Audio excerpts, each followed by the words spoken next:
Una virtud. Ser honesta. Un defecto. Ser sensible, que también es una virtud. Un animal. Los perritos cachorritos. Un lugar en el mundo. Mendoza. Una canción a la que siempre vuelvas. Abismo de los Ilia Kuriaki. Agustina de Alba nació el 18 de diciembre de 1987 en Buenos Aires. Es sommelier, creadora de Hola Vino, Hola Feria y Hola Cata y una de las 5 mejores comunicadoras de vino del mundo. Hola, Agus, ¿cómo estás? Bien, muy contenta de estar acá. Te agradezco un montón que estés. Es un planazo esta charla. Gracias a vos. La verdad es que quería charlar con vos, me gustaba invitarte, porque además de que admiro, digamos, tu laburo, hay algo de vos que me llama mucho la atención, y es que sos una persona como, por lo que yo percibo, que no va desde el lado de la exigencia en su laburo, sino más desde el disfrute. Tu historia es como, arrancaste muy de chica, como con muchos premios, con muchas cosas que, hubiera dado como para hacer una carrera súper estructurada, como de sommelier de restaurante, de estrella Michelin, bla, bla, bla, y siento que hubo como patear un tablero ahí, no sé, me da la sensación, como que siempre se te nota muy relajada, muy disfrutando, como nada que ver con ese estereotipo que uno tiene del sommelier. Qué interesante lo que decís, está bueno, porque en realidad soy hiper exigente. Ayer justo tuve una charla con mi pareja, que se llama Felipe, que también trabajamos juntos hace un año, y él es mi productor.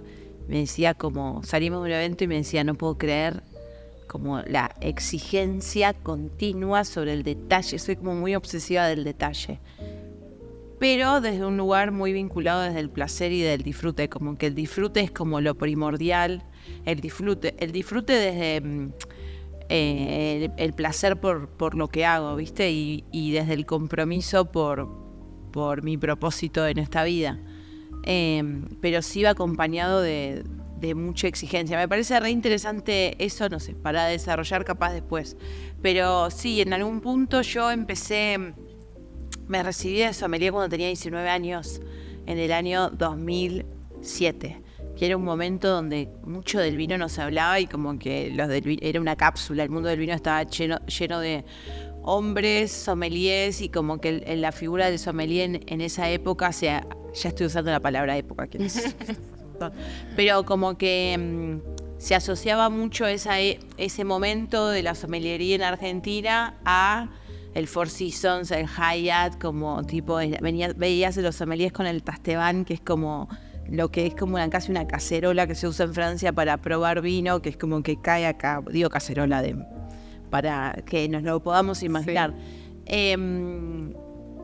Y nada, de repente a los 20 gané el primer concurso porque me recibí con medalla de honor, pero fue muy gracioso porque cuando ves capaz mi biografía, decís, bueno, se recibió con medalla de honor, a los 20 fue elegida mejor sommelier en Argentina, a los 24 volvió a ganar el premio y decís, wow, qué talento, uno lo ve de afuera, pero en realidad la pasé como el orto en el medio de todo eso, que me resirvió. Pero cuando apenas empecé a estudiar la carrera de sommelier, siempre cuento esta historia porque es una historia que a mí me marcó mucho esos inicios de mi carrera, que yo llegué al primer día de clases, que en ese momento era re tímida, mega tímida. De repente veo que había como gente que, la mayoría eran hombres, pero igual, más allá de que siempre me hacen esta pregunta tipo mujer en un mundo de hombres, era una pregunta que me hacían más en esa época, ahora ya no.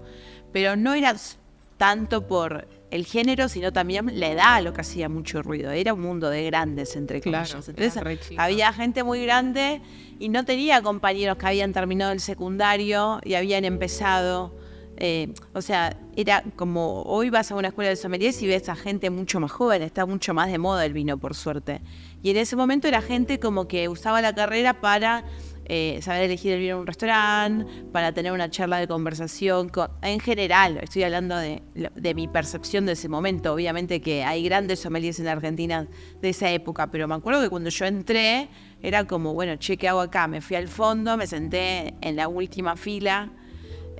mega tímida, la profesora pone un vino tinto, lo sirve en la copa y nos dice, bueno, no nos dice qué vino era y tienen que decir un descriptor aromático. Primero explícame lo que es un descriptor aromático, porque no estoy entendiendo, no se lo dije yo callada. Entonces, de repente empiezo a deducir que yo acababa de terminar el secundario, o sea, tenía 18 años, que descriptor aromático, como todos decían, frutos rojos, frutilla, frambuesa y demás, dije, lo que la gente está oliendo en el vino. Y la sensación que me dio en ese que la tuve en los primeros años de mi carrera y que la sigo viendo hasta el día de hoy cada vez menos, era como si yo hubiera empezado a ver una serie en la tercera temporada. Como que estaban dando muchas cosas por sentadas que yo no estaba entendiendo nada. Claro. Y que cuál era como la intro para llegar a eso y entender, tipo, hoy lo que sería hoy suelo calcáreo y en ese momento era tanino. ¿De quién me estás diciendo? Después te voy a preguntar que la expliques porque es una re duda esa. Y lo que me pasa, o lo que me pasó en ese momento fue como sentirme muy sapo de otro pozo, que veía que en esto que te estoy contando, que veía que se acercaba mi turno cuando todos iban tirando descriptores increíbles. Y en un momento yo estaba muy nerviosa y en un momento veo que un compañero mío de adelante me dice, ay, profesora, este vino me recuerda a la mermelada que hacía mi abuela durante mi infancia en el campo de Chascomús con las mandarinas. Y yo dije, ay no, me quiero morir. Me equivoqué de carrera. Cuando llega mi turno me dicen, vos la chiquita del fondo, ¿qué sentís? Y entonces yo dije, bueno, tengo dos caminos, o tirar algún fruto rojo, porque el vino es tinto y están todos tirando fruto rojo, tiro uno más frutilla como el de adelante ya, o digo la verdad, y dije alcohol. Y en ese momento todos empezaron a reír y a mí me apodaron la chiquita sin olfato. Y ese fue mi apodo durante toda la carrera, que yo estuvo llena de placer porque siempre es como que mi amor por el vino es tipo lo más grande de mi vida y eso siempre me hizo seguir, pero en el momento cada vez que me ponían un vino enfrente, en ese momento la carrera duraba 1 año y medio, cada vez que me ponían un vino enfrente era lo peor que me podía pasar. Que me digan qué sentís, qué olés, el olfato, ay, no como sé la qué. presión de tener que decir algo correcto. La presión de tener que entender en un mundo que sabía que lo amaba y que no lo iba a dejar por nada del mundo, porque tenía una pulsión de deseo con estar ahí, que sentí una felicidad, pero una felicidad acompañada de una incomodidad muy grande. Que digo, yo me encontré con mi profesión cuando tenía 15 años. En mi familia, mi familia paterna no toma vino y mi mamá siempre tomó vino, pero desde un lado más como desde el placer, o sea, no es que vengo de una familia, no sé, bodeguera o demás. Pero mis papás se habían separado y mi viejo me preguntó, me dijo, ¿a dónde te gustaría que nos vayamos de vacaciones? Y yo elegí Mendoza porque había un chico en el colegio que me gustaba, varios años mayor que yo, que en un recreo escuché que se iba a Mendoza con sus amigos. Y cuando llegamos a Mendoza, mi viejo no tenía planeado visitar ninguna bodega y el plan era como tipo turismo aventura y esas cosas. Nos cancelan el City Tour del primer día y yo le digo, teníamos el día libre y le digo, no sé por qué le dije esto, no tengo ni idea. Yo estaba pasando a 3er año del colegio, o sea, acababa de cumplir 15 en ese verano. Le digo, ¿por qué no vamos a una bodega? No, una bodega, me dice mi papá, dale, le digo, estamos como en la capital del vino en Argentina, vamos a una bodega. Bueno, está bien, pero yo te espero afuera. Y yo entré, en ese día fuimos a la Rural, al Museo del Vino de Felipe Rutini. Mi viejo me espera afuera y yo entré y no sé por qué termino entrando en un tour en portugués. No entendía nada, totalmente. Pero lo que sí me pasó fue que entré a esa bodega por primera vez y empecé a llorar y se me puso la piel de gallina y como que sentí que a partir de ese día algo se me movió adentro mío, que mi vida no fue igual. Y que entendí dónde estaba mi felicidad. Entonces, como que siempre tengo muy presente, hasta el día de hoy, que voy a cumplir 36 y que ya pasaron 20 años, ¿no? Sí,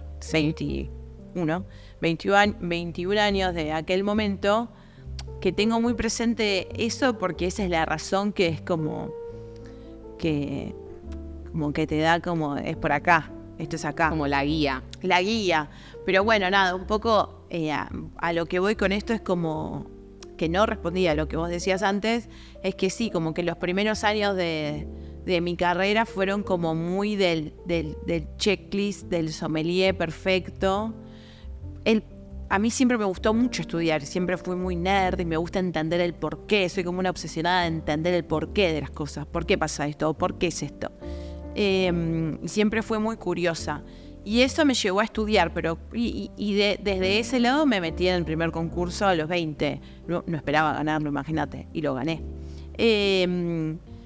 Cuando gano mi primer concurso, yo no lo podía creer, y aparte me acuerdo que en esa época salían varias notas diciendo cómo puede ser que salían todos los noticieros, porque era cómo puede ser que... ¿Pero te bardeaban? O sea, no, estaba todo el mundo sorprendiendo. Sí, me rebardearon mal, pero los noticieros no, pero digo, había un montón de gente del vino que me rebardeó. Como indignados. Claro, como indignado de tipo, ¿cuántas bodegas visitaste en tu vida? ¿Entendés? ¿Cuántos vinos probaste? A ver, ¿cuántas regiones del mundo visitaste? 0.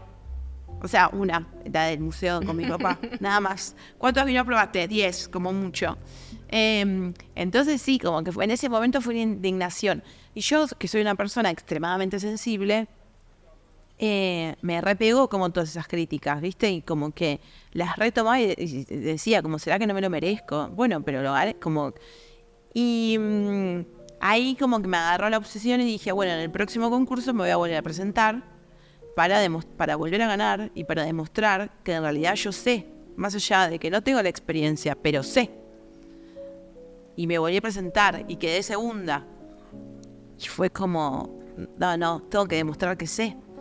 Y en el tercer concurso quedó segunda a los 22 y a los 24 me vuelvo a presentar con esto de como que, con esto que sentían como, ¿qué vas a ver esta piba? Si acá empezase, hasta hace 2 días tomaba mamadera. Y a los 24 lo volví a ganar. Y así fue que eso me llevó, esa competencia y ese demostrarle a los demás que yo sabía que no era que... Nada, que yo sabía, que estudiaba y sabía y que estaba muy comprometida porque no paraba de estudiar, básicamente. Y eso fue lo que me llevó, porque cuando vos en Argentina ganás el concurso nacional, automáticamente fui a competir al concurso Mejor Sommelier de las Américas y a representar a la Argentina en un mundial, en el concurso Mejor Sommelier del Mundo. Y eso fue lo que, como que cada vez la competencia se ponía más ardua y llegabas a competir afuera y era como cada vez más exigente. Y eso fue lo que me llevó, lo que me impulsó a vivir en diferentes partes del mundo. Que viví en Londres 1 año, en África, en Isla Mauricio otro año, en Patagonia, que fue mi primer trabajo en Calafate, y en Aramburu trabajé 4 años como sommelier y responsable de toda la experiencia y del servicio. Y eso es como lo que a mí me pasó son 2 cosas. Como que me pasó que llegó un momento de mi carrera a los 27, que tuvo una crisis muy grande, vocacional. Nunca me cuestioné la carrera que elegí, pero sí me cuestioné de qué manera me estaba vinculando con mi profesión, y era un lugar desde una exigencia, porque la exigencia está visto capaz como algo malo, pero en realidad la exigencia está bueno porque es lo que te lleva a mejorar, pero desde una exigencia puesta al servicio de la mirada ajena, como de suplir, como bueno, ahora estoy a la altura para que me digan... Como la validación de lo que... Claro, la validación del mundo del vino, que es así. Y ahí como que no estaba siendo coherente con mi verdadero deseo. Primero, por esto que vos decías al principio, que estaba muy despegada del disfrute y que me daba cuenta que estaba disfrutando poco de mi profesión.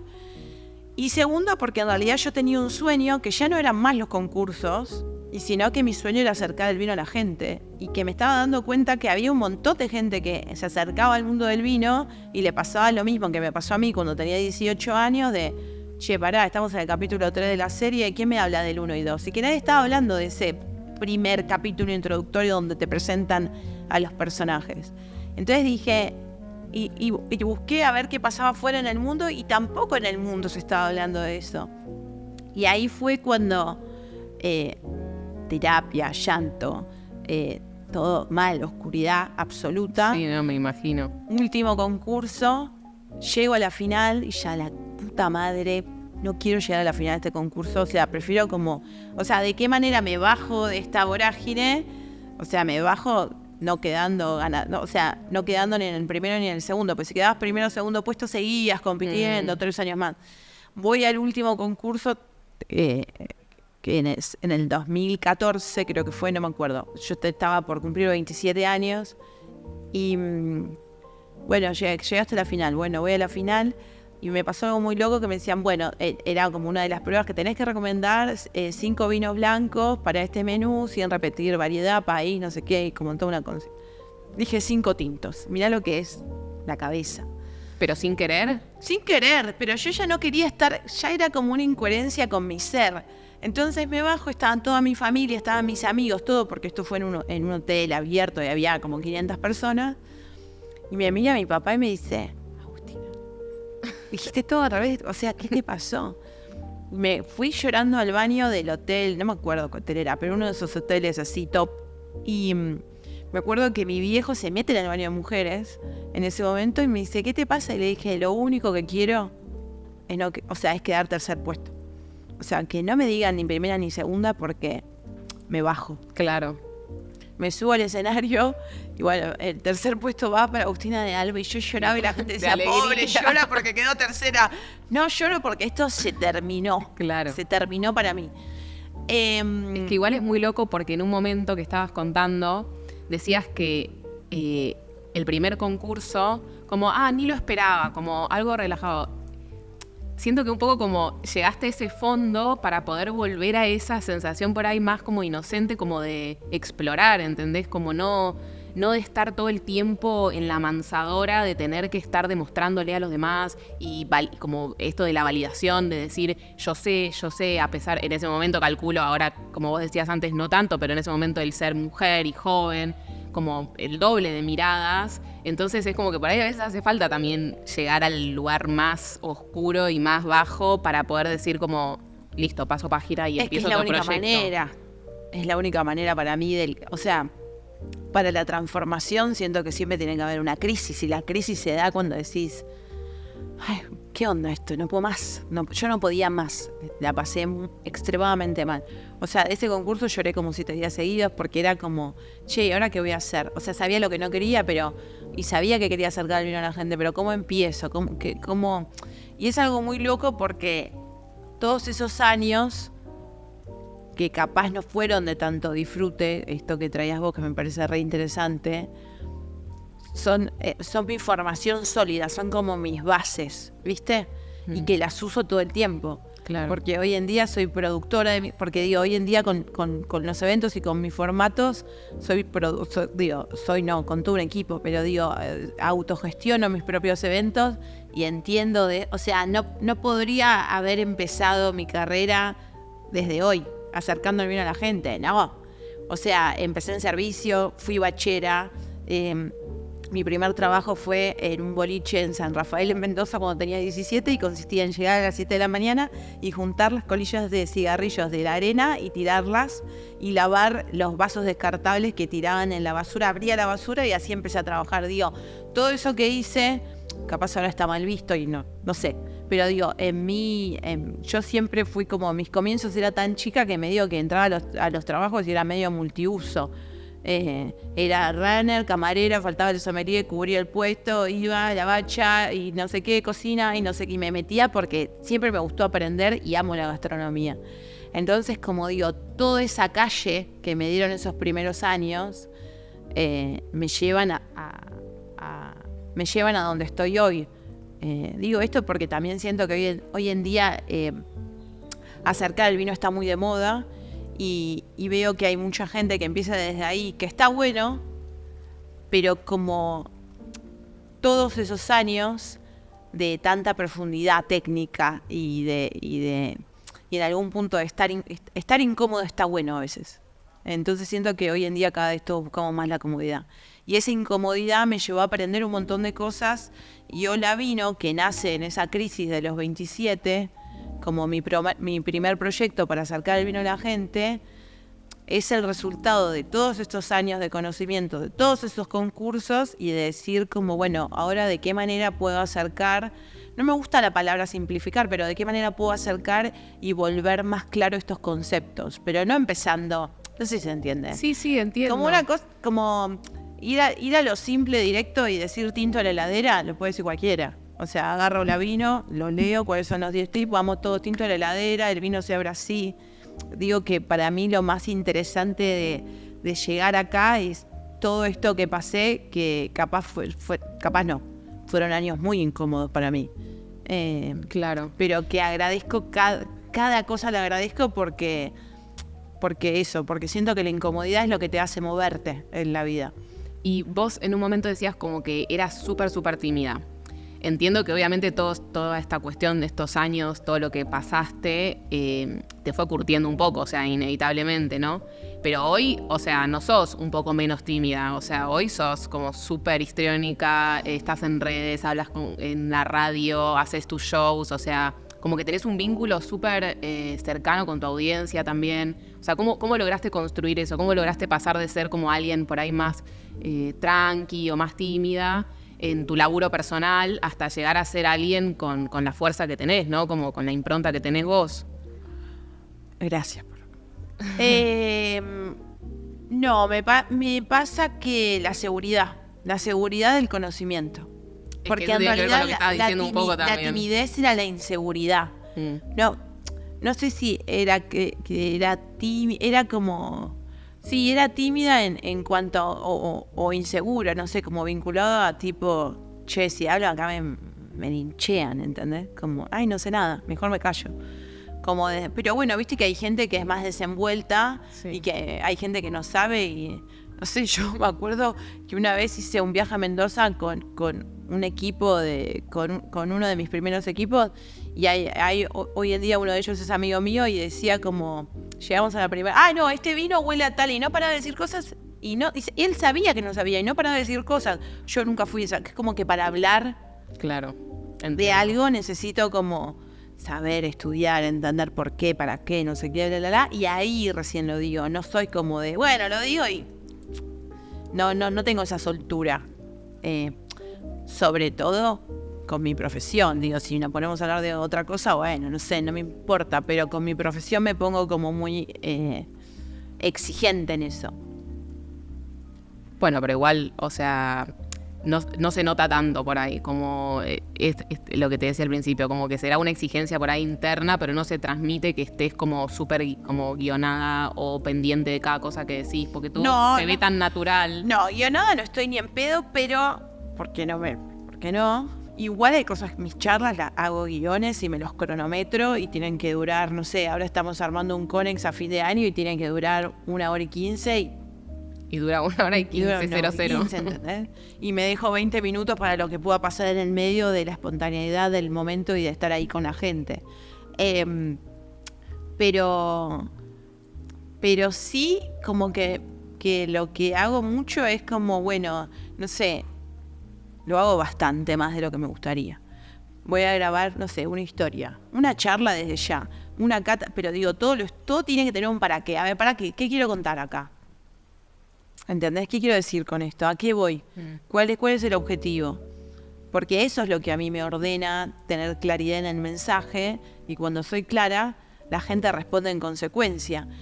No sé, por ejemplo, hace 15 días, bueno, hicimos Sola Feria, que es como otro de mis formatos, que lo que yo propongo con Hola Feria es como el encuentro con muchos de los productores y vinos más importantes del país.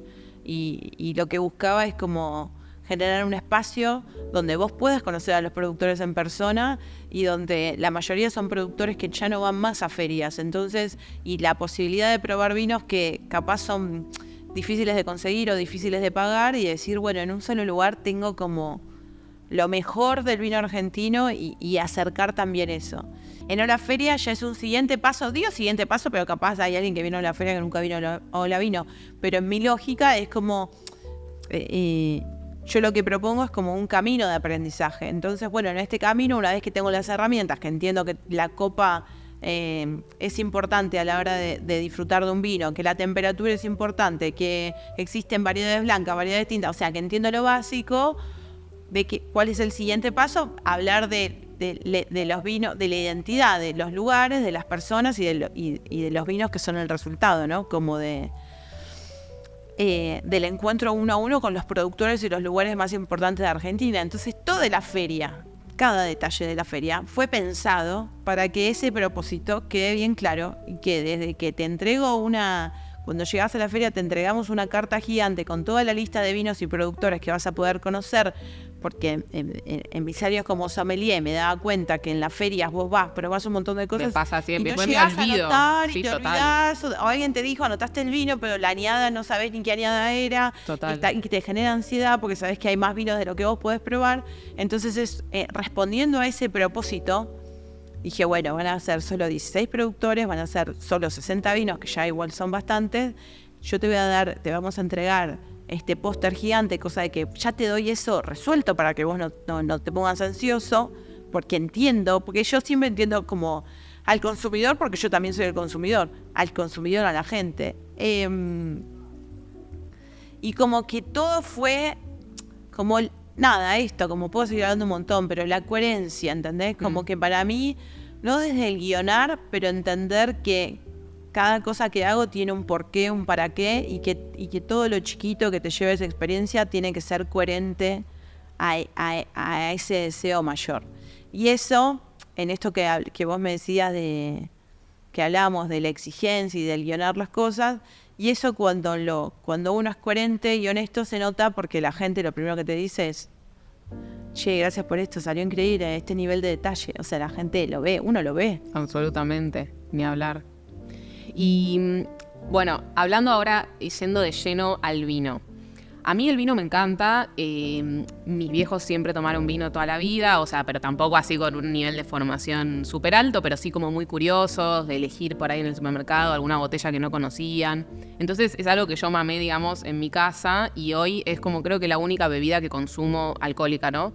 Que consumo así por placer, digamos, 100%. Pero ¿qué pasa? También llega el momento de quiero probar un vino nuevo. Quiero cambiar de lo que suelo tomar y por dónde voy. O sea, estoy en la góndola y puedo ir por la cepa, pero y si quiero cambiar de cepa, ¿cómo sé cuál? O sea, ¿cómo hace una persona para poder encontrar un poco su estilo o explorar nuevas etiquetas o nuevas regiones? O sea, ¿cómo encontrar básicamente los vinos que puedan funcionar para vos? Mira, ayer daba una cata para una empresa que nos contrataron. Eso para mí, o sea, la respuesta a todo eso para mí es Hola Vino. No por ponerme personalista, pero digo, todo Hola Vino nace buscando responder a las 100 preguntas que más me hizo la gente durante 4 años. Y en el 2015 empecé a notar estas cosas como la que vos me estás comentando principalmente, que era esto que te decía, que nadie en ese momento estaba hablando, y empecé a anotar las preguntas que me hacía la gente en un cuadro de Excel, y cuando llegué a la pregunta, y al lado les ponía como un contador de la cantidad de veces que la gente me repitió, o sea, de la cantidad de veces que esa pregunta me la hicieron, ya sea en la radio, en la calle, redes sociales y demás, y cuando llegué a la pregunta 100 me di cuenta que esas preguntas se repetían, y así fue que nació Hola Vino, mi libro. Y entonces el libro está dividido en cómo catar, elegir, servir, guardar y acompañar un vino. Y en el libro, ¿vos lo tenés? No. Ah, te lo voy a dejar este. Qué bien. Y en el libro armé Ese sí lo tengo, cuadro, de cuando fui al show. que es el corazón del libro.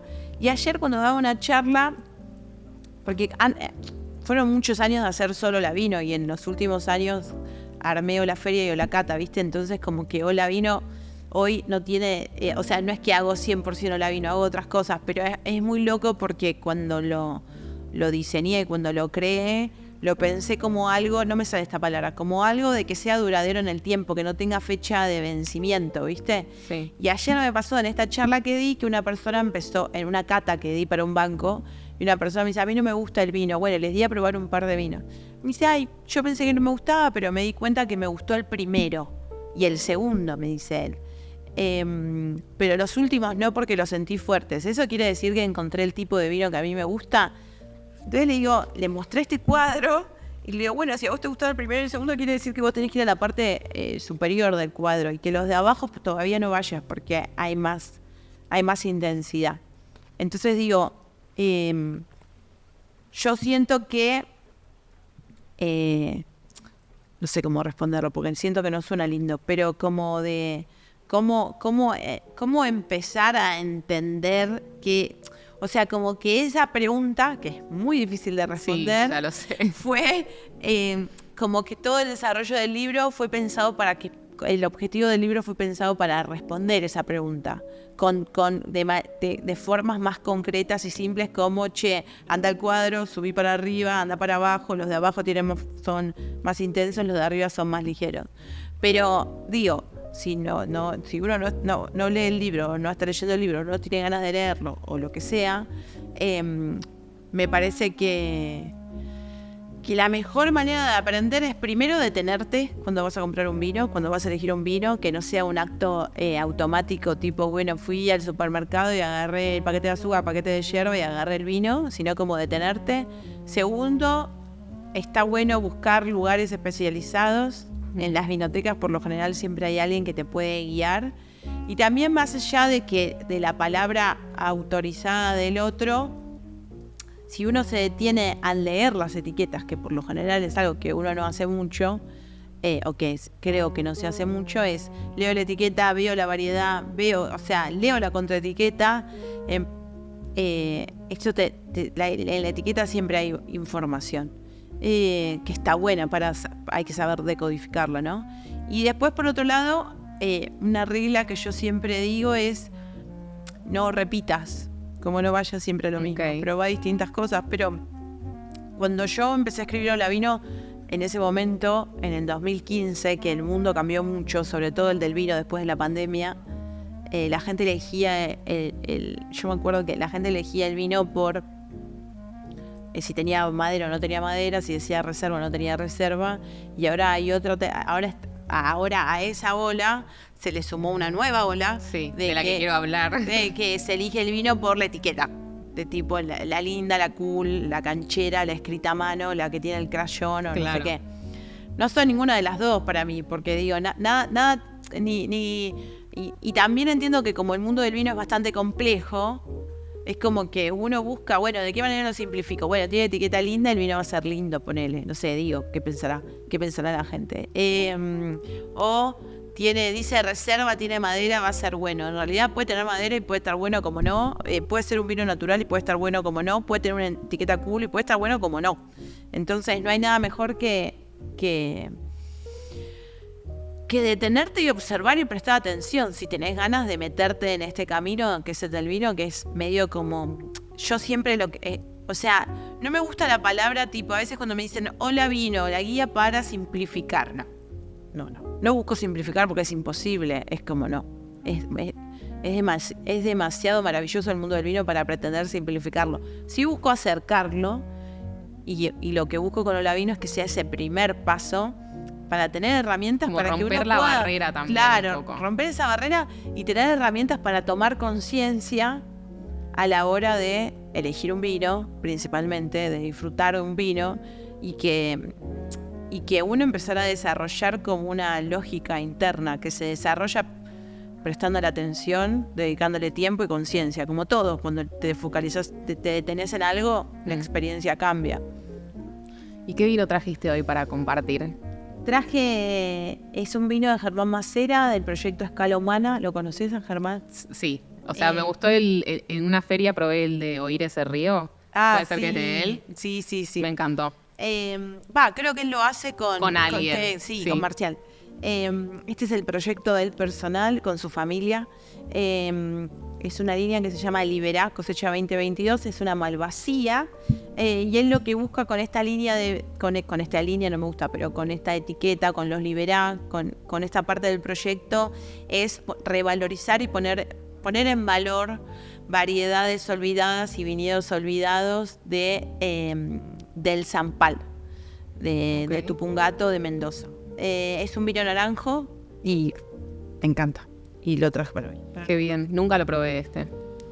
¿Vos tenés una cepa predilecta o sea, entiendo que debes probar y tomar y elegir distintos vinos y distintas cepas, pero ¿hay alguna que vos siempre vuelvas o que sea como tu comodín, como esta funciona? Entiendo, igual depende mucho qué vayas a hacer con ese vino, pero...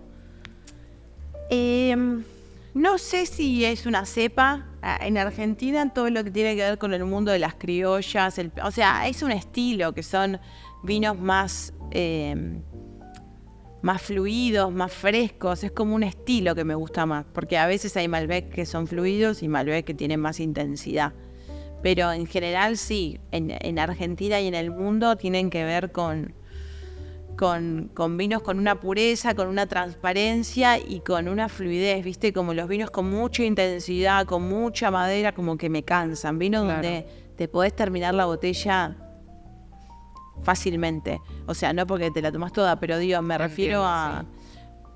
Que tampoco son vinos fáciles de beber, porque a veces lo fluido y lo fresco está muy vinculado a lo fácil de beber, y lo fácil de beber está vinculado a vinos simples. Pero no todos los vinos más ligeros son simples. Digo, hay mucha complejidad también en la ligereza, en lo delicado. Pero sí, sobre todo vinos fluidos.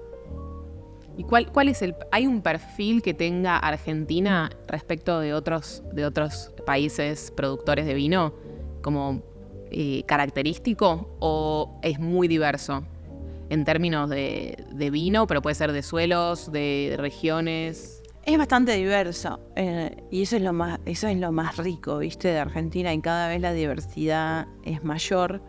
Sin embargo, obviamente que en líneas muy generales somos un país de sol. Y hay una intensidad natural en nuestros vinos. O sea, por eso no somos un país de elaboración de champagne. Sí, hay vinos espumosos, pero está todo orientado a que somos un país donde el sol se siente y está a la altura, de manera general, ¿no? Y después también lo que tiene para mí como algo de la riqueza del país es como que cada vez está pasando más, no solo en Argentina, sino en el mundo, es como no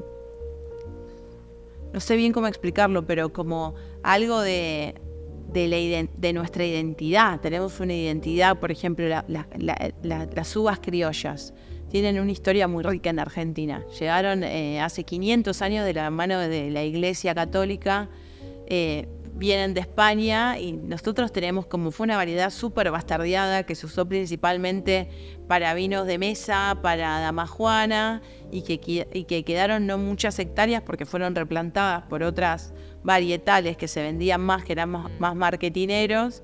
Y por ejemplo en San Juan, en la zona de Barrial, hay un proyecto que se llama Cara Sur, que seguramente lo escuchaste, y que esas criollas, esas plantas siguen ahí intactas, sobrevivieron gracias al aislamiento propio del lugar, que está a 4 horas de la ciudad. Si no hubieran sido replantados también.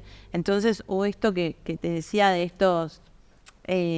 este parral de Malvasía, que no es una variedad que se encuentre mucho en lo que es Liberá, también tienen un Bequignón, que no son variedad. Tenemos una riqueza que es muy grande, y que siento que cada vez hay mayor conciencia y mayor rescate de este patrimonio. Si pensamos también en la historia del vino argentino, nosotros hace poco hice una cata de vinos argentinos desde la década del 70 hasta hoy, y cuando ves nuestra historia, la historia del vino argentino, va como muy en sintonía con lo que pasó en otros países del mundo, Pero nosotros empezamos siendo como un país que elaboraba, mucho vino de mesa, y los vinos finos de ese momento eran de bajo alcohol, en grandes toneles. Y si vos probás un vino de la década del 70, son vinos que tienen una bebilidad altísima. Después, lo que fue pasando con el paso del tiempo, principalmente, estaban esos vinos finos. Después nosotros, por ejemplo, éramos un país donde se elaboraba más blanco que tinto, y donde se tomaba mucho blanco escurrido, que el blanco escurrido es blanco con piel.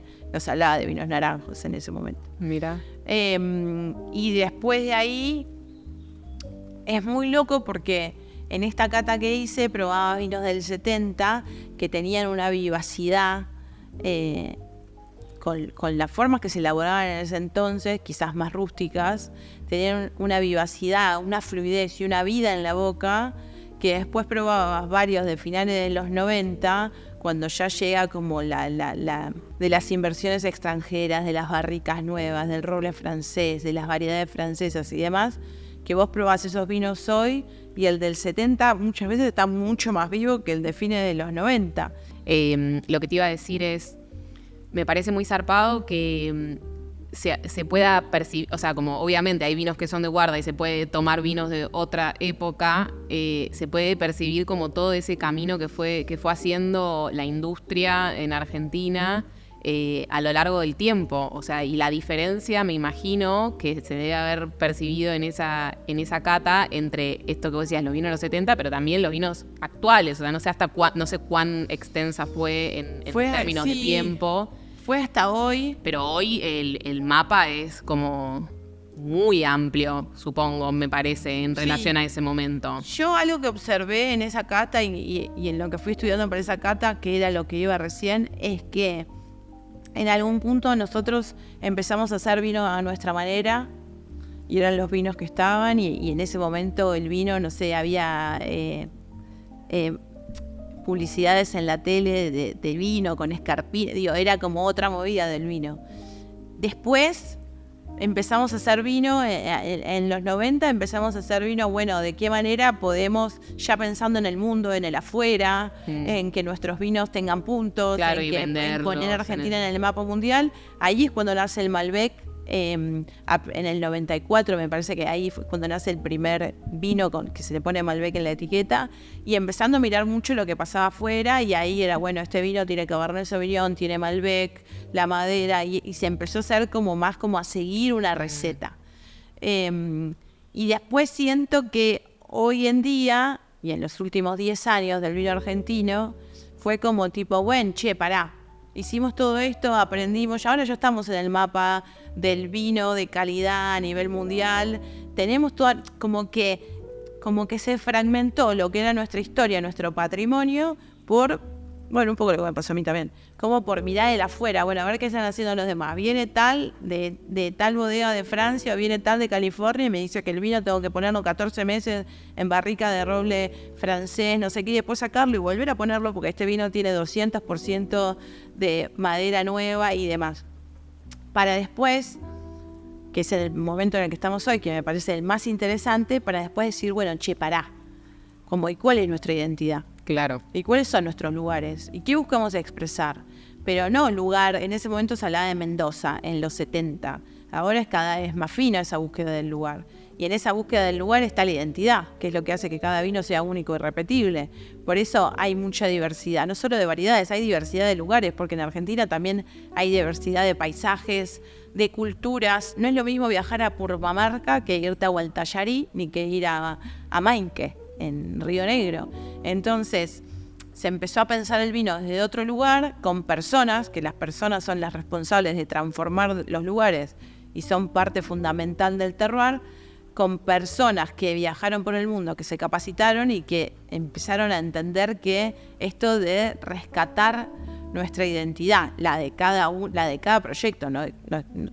Argentina sí, podemos hablar de una identidad, pero después de estas microidentidades, como lo que el terroir está conformado no solamente por el espacio físico, sino también por la gente que lo habita, digamos. Sí, el terroir es la relación que existe entre un lugar, por lugar me refiero a clima, suelo y demás, y el vínculo o sea, la relación que existe entre el lugar y las personas, que las personas son los que la transforman.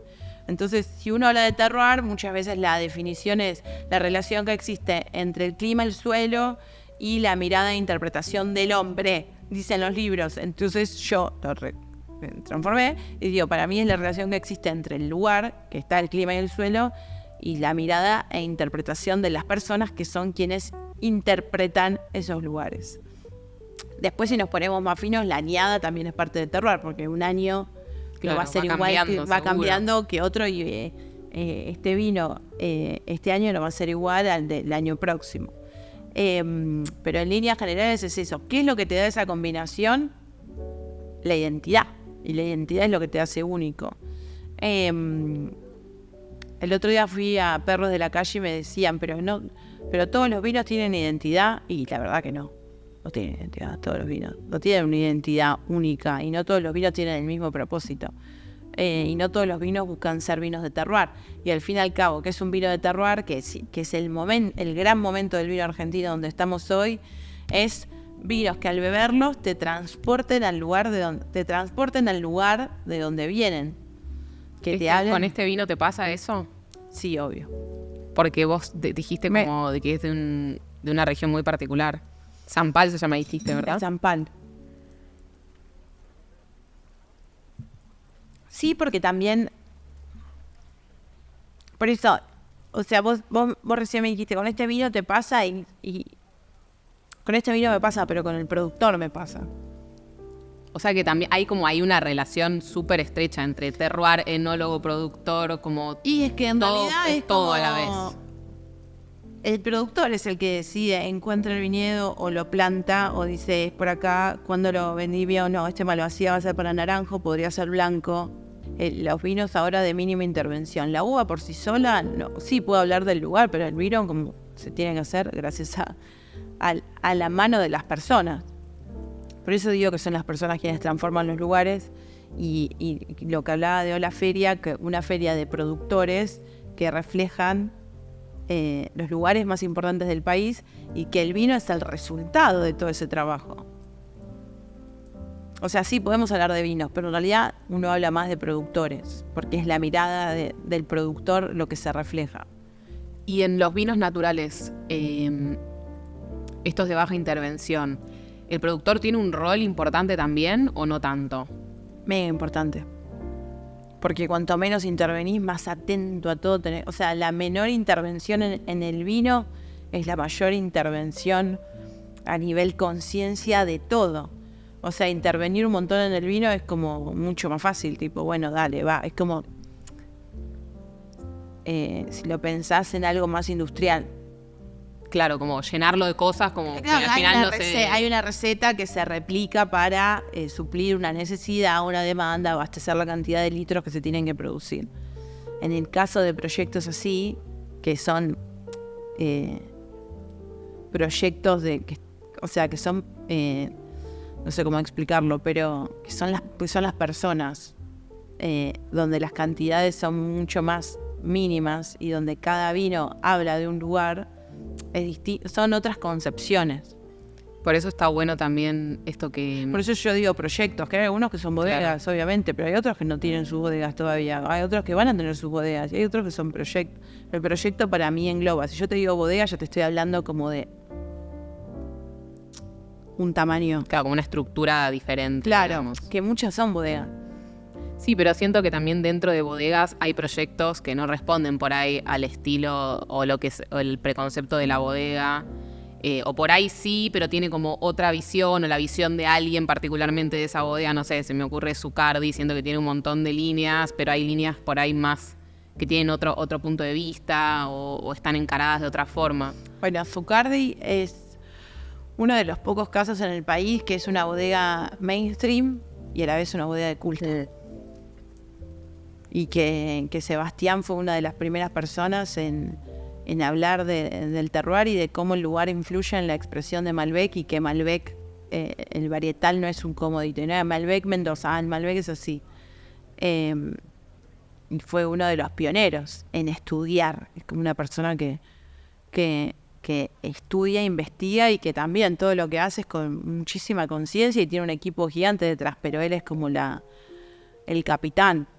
Claro. Entonces por eso ahí te digo, las personas son las que transforman los lugares. Por eso digo que las personas son muy importantes y fundamentales a la hora de pensar el terroir, porque el lugar por el lugar queda para la foto. No quiero terminar esta charla sin hacerte como preguntitas, así, las típicas preguntas que uno tiene cuando se acerca al mundo del vino o cuando como que se curiosea un poco más. Que siempre te las suelen hacer en el show y he visto entrevistas tuyas donde también te las hacen, pero creo que está bueno. En principio, vino tinto. Hablemos del vino tinto. Sí. Hay vino tinto para tomar en el momento, digamos, entre comillas, vino tinto para guarda. ¿Cómo sabemos cuál es un vino para guardar? ¿Cómo se guarda un vino? tiranos así unos tips. Muchas preguntas. Empiezo porque son 2 preguntas en una. La primera, ¿cómo se guarda un vino? Principalmente, el frío es conservante, lugares oscuros, evitar la cocina, viste la típica que te hacen poner como la estantería en la cocina al lado del horno. Eso es lo peor que te puede pasar al vino, lo que peor que le puede pasar al vino. Y eso, acostarlo es como lo último. Viste que te dice, bueno, hasta el día de hoy se siguen haciendo como en la cocina, te ponen como un sector donde acostás al vino y lo tenés arriba del horno. O sea, lo más importante es la temperatura y que esté lejos de la loza radiante, de la ventana que entra el sol, el gran cambio de temperatura. Pero el hecho del acostado es si vas a guardar el vino más de 3 meses. O sea, el acostado es más importante la temperatura y en un lugar oscuro y fresco. Ok. ¿Y cómo me doy cuenta de si un vino va a estar bueno guardarlo o no? ¿Cómo elijo eso? Hay muchos indicadores para saber eso.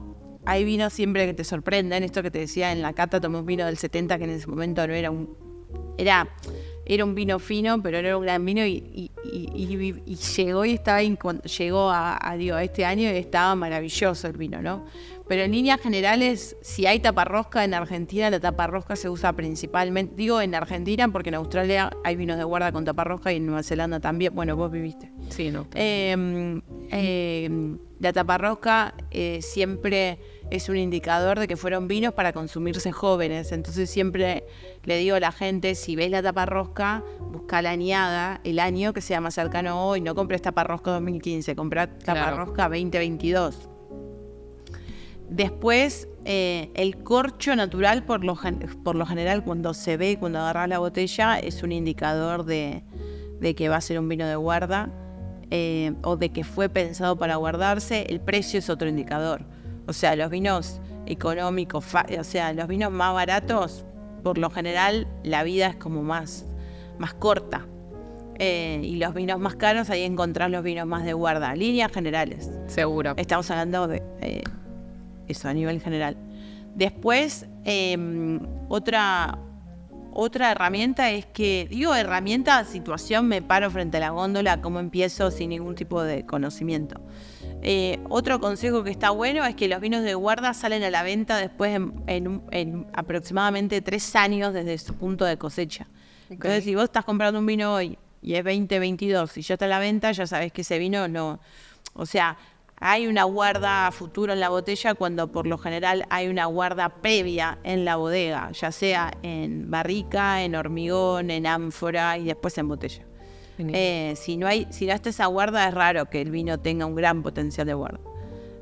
Y eso. ¿Y los espumantes se pueden guardar? Espumantes, espumosos, como se diga, no sé. Los espumantes, los champagne posta de Francia tienen... Yo he ido a cata de espumantes, espumosos viejos y están increíbles. En Argentina, sí, he probado, pero no, siento que es una categoría que no sé si tiene mucho sentido guardarla. Okay. Eso no quiere decir que no se guarden bien. El mito de que si la botella tiene como el fondo más, como el culito ese, es de mejor calidad. Mito. Porque he escuchado como no, bueno, pero invierten más en una botella mejor, entonces significa que... Hay tanto buen vino en botellas livianas y tanto gran vino... buen vino en botellas livianas y vino que no están buenos en botellas pesadas. Es tipo algo más de marketing. ¿Es un pecado? Para mí sí, pero capaz es prejuicio. ¿Es un pecado acompañar sushi o pescado con vino tinto? Nada es un pecado. Un pescado. No. Con lo que respecta a lo que es mundo maridaje, para mí en realidad siempre lo más interesante es que el vino no tapa la comida ni la comida tapa el vino. Y que muchas veces es como, siempre digo que la combinación vino-comida es como un vínculo humano. Hay vínculos que te potenciás, hay vínculos que sacan lo peor de vos y hay vínculos que solamente uno domina al otro y solamente habla uno. Con el vino y la comida pasa lo mismo. O sea, llevado de ejemplo, no sé, te tiro ejemplos así. Te comes un asado con Malbec, ninguna duda de eso, de que va bien y que los dos los vas a poder percibir. Ahora, te tomas un vino tinto con una ensalada de hojas verdes y espárragos y te va a generar el amargo, se te va a disparar y te va a generar un sabor metálico que no es placentero y que no está bueno. Y te comes un vino tinto con un chocolate con leche y puede estar rico, pero no vas a percibir el vino, vas a percibir principalmente el chocolate porque va a haber una dominación ahí de sabor y de textura. Entonces, cuando hablamos de sushi, en general para mí lo ideal es vino blanco, vinos tintos ligeros, y no recomiendo otra cosa con esto de que no se tapen ni se dominen. Y por otro lado, cuando hablamos de pescados, siempre digo que la materia prima es importante, pero es más aún importante el método de cocción, si hay salsa y la guarnición. Okay. Y eso es lo que te termina de transformar la elección del vino. Es lo mismo que con las pastas o los risotos. No es lo mismo, no sé, un risotto de zanahoria que un risotto de osobuco que un risotto de langostinos. Tipo, hay otra intensidad, hay otra oleosidad en el plato. Claro, o sea, son más cosas a tener en cuenta que simplemente el producto protagonista por ahí. Claro, es que en realidad lo que te determina la elección del vino no es solo la materia prima, sino los componentes del plato. De eso hablo en el capítulo 6, que armé como todo un paso a paso para que sea simple, ¿no? Okay. Una ABC de reglas que podés aplicar para saber cómo acercarte a ese vino. Excelente. Bueno, muchas gracias, Agus, gracias por todo. A vos, me encantó. Muchas gracias.